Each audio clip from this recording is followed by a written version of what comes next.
Olá, eu sou Janaína Spolidori, especialista em neuroeducação e profissional de elaboração de material didático. E no vídeo de hoje nós vamos falar um pouquinho sobre as fichas diagnósticas, porque muita gente não conhece a função dessas fichas ou para o que elas servem. Antes de começar com tudo, eu gostaria de falar um pouquinho sobre o som do vídeo. Algumas pessoas têm reclamado do som.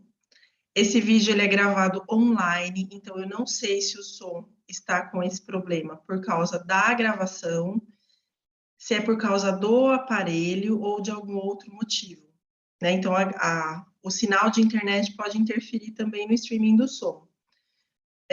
Infelizmente, gente, eu não tenho um orçamento para ficar contratando pessoas para poder editar os meus vídeos, porque eu não sou, minha profissão não é ser youtuber, né?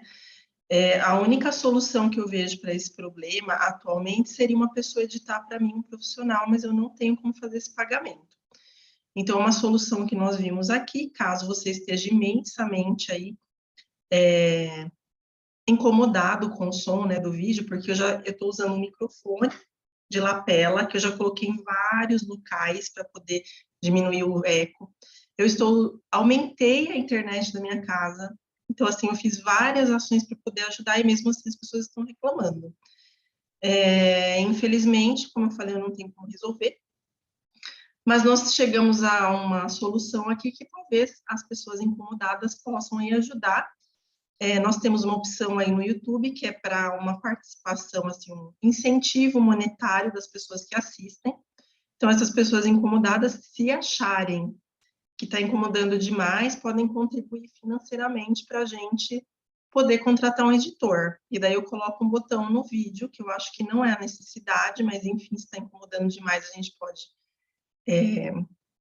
ver essa opção, como que funciona, porque nem eu sei como isso funciona.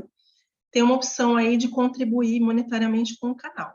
Então, essa é a solução que a gente encontrou para os que estão incomodados, uma vez que eu não faço uma prestação de serviço para a pessoa, né, gente? Eu faço uma capacitação educacional no Brasil, são coisas diferentes. Então, infelizmente, o Brasil não investe em mim para eu poder ter todo esse equipamento, e eu estou colocando aqui do jeito que eu consigo, estou sendo bastante sincera nesse ponto. Falando aqui do vídeo, né, nós vamos falar já da ficha diagnóstica. Eu vou entrar direto aqui no slide para não ficar falando mais, né, que tem algumas pessoas que se incomodam também, né, além de eu não estar prestando serviço, a pessoa ainda se incomoda com essa introdução. Olha a educação do país, né? E daí a gente, além de você dar um benefício para a pessoa ainda acha que deve mandar no trabalho que você não está prestando para ela. Você está prestando para o país um trabalho benéfico de educação. Mas, enfim, lamúrias à parte, vamos começar aqui com o nosso assunto. Sobre as fichas diagnósticas multissérie. E daí vocês vão entender também por que eu coloquei aqui multissérie.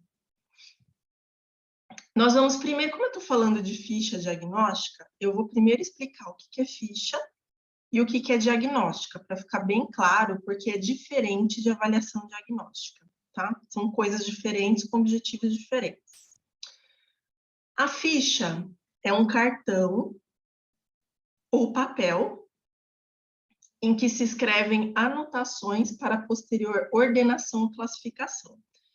Então, já se entende por aí, por essa explicação que eu retirei do dicionário, que vai ser um local específico no qual você analisa alguns pontos para que sejam depois observados para alguma finalidade. Então, está nessa ficha, né, nesse cartão ou papel, aquela informação. O que é um diagnóstico? Porque são fichas diagnósticas. É um processo analítico, quer dizer, de análise, para ajudar o especialista, que é o professor, a chegar em uma determinada conclusão. Então, muitas coisas a gente não consegue chegar sozinho. Para isso, a gente tem a ficha diagnóstica, que é aquela ficha que vai ter a informação do aluno com um campo de anotação para o professor analisar e ter a conclusão do que aquele aluno precisa. Dito isso, a pergunta é: ficha diagnóstica e avaliação diagnóstica são a mesma coisa? Acabei de falar, né, gente, que não é. A avaliação diagnóstica, ela é mais robusta e ela tem um formato diferente da ficha.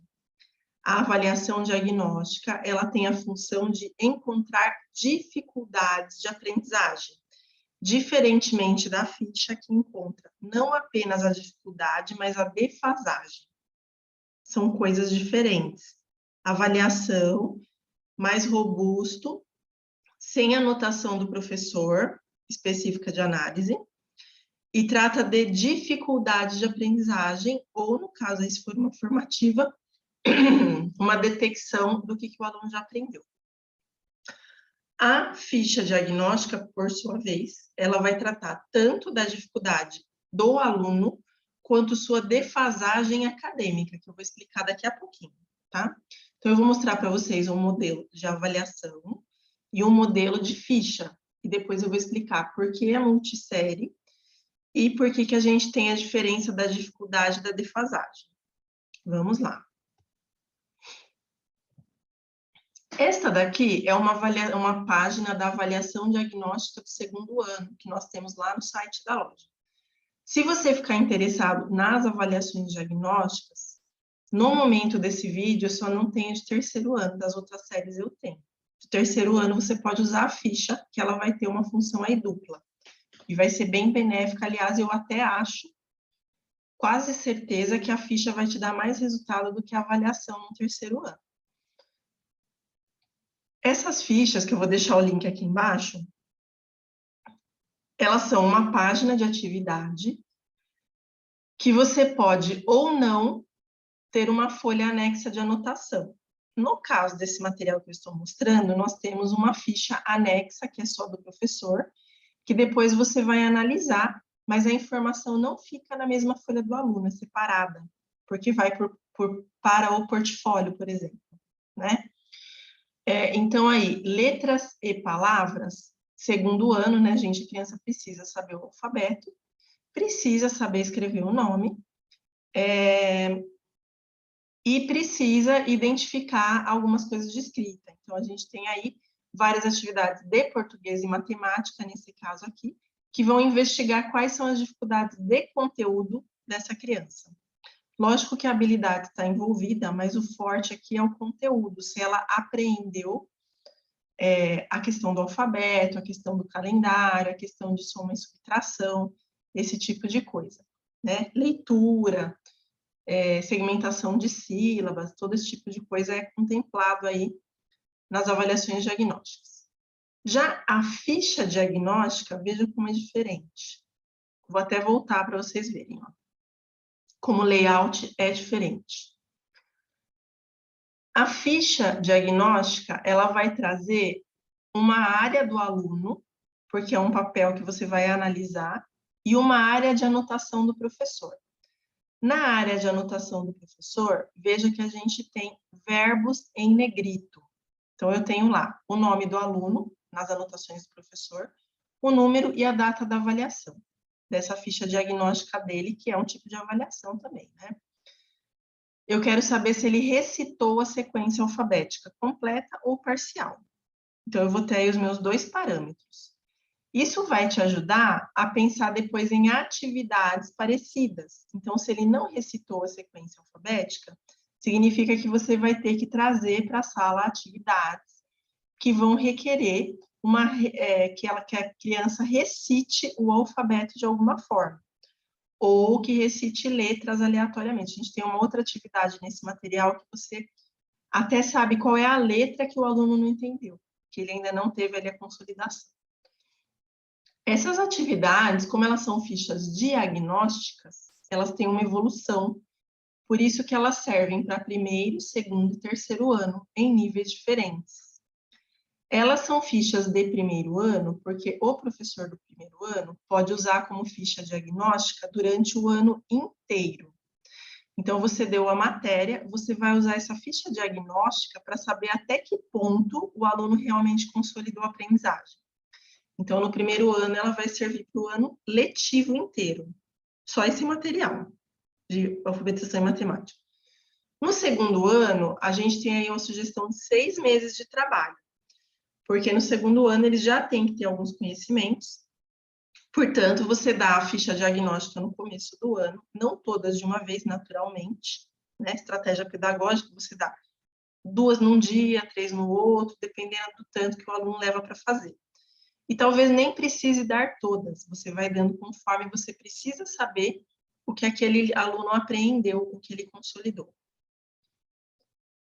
Dada essa ficha, durante os 6 meses, os primeiros 6 meses letivos, você vai identificar ali, trabalhar os itens que o aluno teve dificuldade na ficha diagnóstica, que vai estar também no portfólio dele, naturalmente.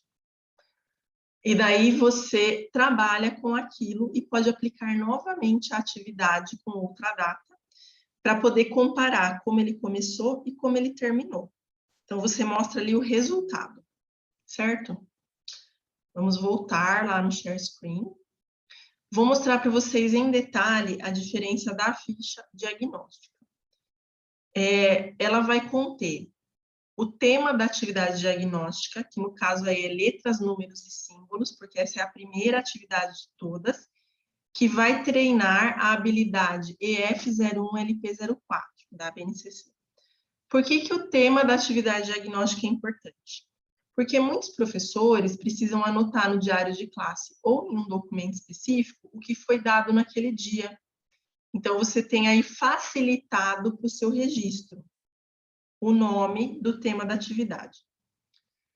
O código de habilidade da BNCC, por que eu uso BNCC e não uso local? Vou explicar também para vocês. A BNCC ela é um documento que eu tenho muitas críticas a respeito, mas, do ponto de vista de uma evolução de aprendizagem, ou seja, do currículo, ela dá conta. Ela nem sempre dá conta dos marcos de neurodesenvolvimento da criança, mas ela dá conta dos marcos acadêmicos, que são coisas diferentes. Desta forma, eu posso utilizar a BNCC como uma evolução acadêmica do aluno. Então, o que ele precisa saber no primeiro ano, no segundo, no terceiro, no quarto e assim por diante. Eu não utilizo currículos locais, primeiramente porque eu vendo em território nacional. E segundo, porque, como eu falo sempre, quando a gente faz um currículo local, você cria lacunas nessa gradação da BNCC. Então, de repente, é um item importante e o município tirou para colocar outro, ou não achou importante. E daí fica aquele buraco, aquela defasagem na questão de aprendizagem da criança. Para que esse currículo tivesse sido feito de modo correto localmente, precisaria de um designer instrucional neuropsicopedagógico. Se não tem essa pessoa na equipe, não tem como fazer. Sinto lhe informar. Porque tem engenharia pedagógica, arquitetura de informação e carga cognitiva, além dos marcos do neurodesenvolvimento. Então, a gente tem uma questão por isso que eu não uso os marcos locais, né, aí acadêmicos, que são os currículos paulista, currículo de Goiás, currículo de não sei aonde, né, que não vão me fornecer essa informação. Esse código também ajuda quem precisa anotar no controle, no planejamento semanal, no diário de classe, qual que é a habilidade trabalhada. Né? A gente tem ali o código alfanumérico que se relaciona ao tema. É um do lado do outro. Daí, a gente vai ter a atividade em si, que ela vai ser realizada pela criança. Então, você dá a página para a criança faz aquela testagem daquele item. Por que não misturar item? Porque esta é uma ficha avaliativa diagnóstica, ela não é uma atividade de avaliação diagnóstica. Então, na ficha, eu vou olhar uma coisa, um tema, não vou olhar vários igual uma avaliação. E nas anotações do professor, você vai ter o campo de registro que você vai avaliar e já está pronto o que você precisa observar. Né? Então, já está direcionado para o professor o que ele precisa observar nessa ficha, que pode, como eu anotei aí do lado, né, direito, ser colocado no portfólio ou utilizado no conselho de classe. Então, a gente já pensou aqui em tudo. Qual que é o objetivo de trabalhar com essa ficha? Como nós tivemos aí uma defasagem acadêmica, devido a questões de ensino remoto, de ensino online, esse tipo de coisa, nós temos aí uma evolução multissérie que precisa ser considerada. Então, essa ficha diagnóstica não vai trabalhar apenas com a dificuldade, ela ajuda a ter foco na defasagem, que eu já vou explicar para vocês o que é. Por que é importante eu ressaltar isso? Porque nós estamos tendo alguns atendimentos, ontem mesmo, a pessoa perguntou, quantas atividades de cada série? Gente, não interessa quantas atividades de cada série, isso é trabalho nosso, não é de trabalho seu. O seu trabalho é analisar o que está na ficha. Então, se você recebeu a ficha com 18 atividades, que tem questões de primeiro ano, e 18 com questões de segundo ano, para poder ver entre primeiro e segundo ano o que o aluno do terceiro ano não cumpriu, por exemplo, você vai analisar o que você recebeu, porque a inteligência de engenharia pedagógica é nossa. Entende que é um profissional da elaboração de material que está fazendo. Não é um professor de sala de aula. É uma pessoa formada nessa área. Isso é extremamente relevante. Então, quando você vai aplicar essa ficha, não interessa quantas atividades de cada série. Interessa que ela vai te mostrar o que o aluno falta aprender para poder chegar onde você quer com ele. Então, eu peguei um terceiro ano que não é alfabetizado. Ok. Você vai pegar as fichas e, aos poucos, você vai aplicando essas fichas diagnósticas para você identificar a dificuldade da criança, né? Então, isso é extremamente importante. Não é relevante a quantidade, o relevante é a qualidade da aprendizagem. Por isso, não interessa quantas são de cada série. São 18, caso você queira saber. A gente tem aí 18 de primeiro ano e 18 de segundo ano. Ah, Janaína, de terceiro ano. Gente, não me façam essa pergunta, né? Se é uma ficha diagnóstica de terceiro ano, por exemplo, você está usando para terceiro ano, significa que você vai ver o que ele não sabe de anos anteriores, não do ano que ele ainda vai ter. Não faz sentido essa pergunta. E alguém precisa falar, né? Sabem que a Jana Sincera aflora nesse momento, porque a gente não tem mais tempo para esse tipo de defasagem do professor. E vamos falar da diferença aqui de dificuldade para defasagem. A dificuldade é uma coisa da pessoa. Então, pessoas têm dificuldade. O currículo não tem dificuldade. É a pessoa que tem dificuldade de seguir o currículo. Ou o currículo que não é apropriado para a pessoa porque ela tem dificuldade naquele ponto que a ficha diagnóstica diagnostica. A defasagem, ela diz respeito ao currículo. São relacionadas? São. Porque a dificuldade do aluno pode ser uma defasagem de currículo que ele tem. Mas a gente precisa pensar primeiro nisso separado e depois junto. Não faz sentido pensar como se fossem coisas completamente separadas ou completamente juntas. Flexibilidade cognitiva é bom e todo mundo precisa, né? Função executiva. As crianças, atualmente, elas estão com dificuldade de aprendizagem, sim, mas você precisa investigar se essa dificuldade é da defasagem acadêmica ou de algum motivo de autorregulação, função executiva, que são coisas que a gente trata de modo diferente. A parte da defasagem é o que a escola vai pedir de você. Então, quando o professor trabalha para a escola exige o cumprimento do currículo.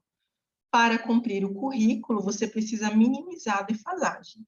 Para minimizar a defasagem, você tem que investigar o que faltou na criança, e aí entra a ficha diagnóstica.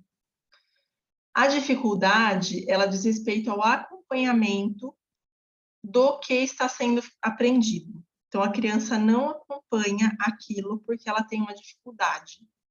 Essa dificuldade pode ser neurobiológica, ou seja, dela, por questões diversas, aí a gente tem dislexia, disgrafia, questões de autismo, que cria aí uma questão social, né, que pode interferir, TDAH ou alguma outra dificuldade que ainda não tenha sido investigada, mas relacionada à aprendizagem.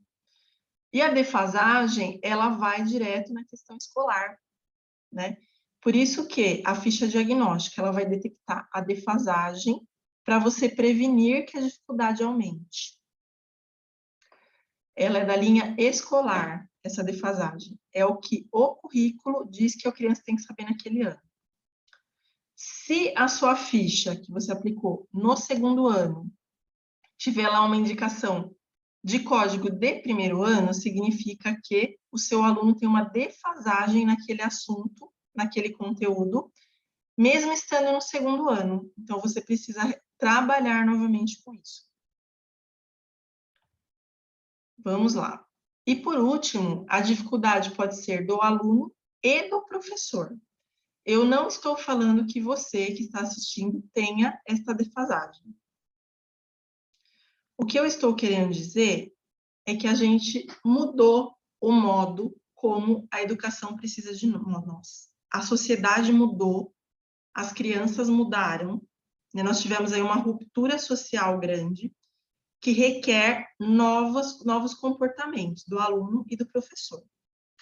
Se o professor não se capacita, ele tem uma defasagem profissional, que não vai dar conta da dificuldade de defasagem do aluno. O professor tem que identificar quando ele tem dificuldade de lidar com uma situação, e se essa dificuldade é de ordem de defasagem profissional, ou seja, ele precisa de uma capacitação, ou se essa dificuldade que ele está apresentando é por causa de algum conteúdo que ele não domine, porque também acontece. Ou se é por causa emocional, a gente tem uma série de fatores que eu explico no curso de lacunas estruturais de aprendizagem, que é tanto lacunas dos professores quanto dos alunos nesse curso. E as dificuldades também, né, gente? A gente tem dificuldade de aprendizagem e dificuldade de ensinagem. Então, precisa ver aí, imagina quando essas duas coisas se encontram, o caos que a educação fica. Por isso que a gente precisa focar em soluções que resolvam a curto prazo tanto dificuldades quanto defasagem. Aí entra a ficha diagnóstica de alfabetização seriada, alfabetização em matemática. Eu espero que eu tenha sido bem clara aí no vídeo. Bom trabalho para vocês e até o próximo vídeo. Conforme eu consigo, eu vou tentando melhorar a questão de som. Como eu falei, se você ficar muito incomodado, tem essa outra opção de me ajudar no orçamento. Mas aí eu preciso que você comente, né? Porque senão eu não vou saber. Porque tem pessoas que falam que o som não atrapalha e tem pessoas que se sentem incomodadas, gente. Então, eu não tenho como lidar com isso neste momento, mesmo porque eu estou lidando com uma nação com dificuldades de defasagens, né? Então, eu, Janaína Spolidori, considero que o conteúdo, na minha prioridade, é maior do que o problema de som. Então, eu estou investindo monetariamente em soluções para isso, para resolver dificuldade de defasagem. Mas se a pessoa se sente demais incomodada, então nada mais fácil do que contribuir de alguma forma, né? Espero que vocês tenham gostado. Até o próximo vídeo. Bons estudos e bom desempenho para você.